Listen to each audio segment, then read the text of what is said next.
Hello বন্ধুরা, আজকে আমরা গিয়েছিলাম গাড়ির শোরুমে আমাদের গাড়িটা সার্ভিসিং করানোর জন্য। এটা একটু অসুবিধা হচ্ছিল, তার জন্য 4 দিন 5 দিন গাড়িটাকে রেখেও ছিল। কিন্তু তারপর যখন আমরা ফোন করে জিজ্ঞেস করলাম গাড়িটা হয়ে গেছে কিনা, ওরা বললো হ্যাঁ ঠিক আছে, হয়ে গেছে, নিয়ে যাও।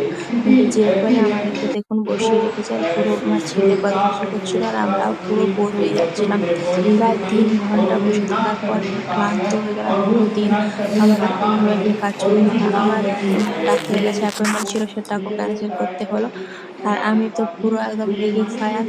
আর দেখো বন্ধুরা, এইভাবে সব গাড়ির শোরুমে বলে যে গাড়ি হয়ে গেছে, কিন্তু তোমাদেরকে বসিয়ে রাখে এবং আমাদেরকে পুরো দিনটা একদম স্পয়েল করে দেয়। তোমাদের সাথে এরকম হয়েছে কিনা আমাকে কমেন্টে করে জানিও। আর ওই দিন গাড়ি নিয়ে আসার পর আর এতক্ষণ পর গাড়ি পাওয়ার পর আর ভিডিও বানাবার জন্য এনার্জিও ছিল না। তাই আজ সকালে আরো একটা ভিডিও ক্লিপ নিয়ে তোমাদের সাথে শেয়ার করে দিলাম যে কালকে ভিডিও করতে পারিনি। আস্তে আস্তে আমাদের প্রায় সন্ধ্যা হয়ে গিয়েছিল।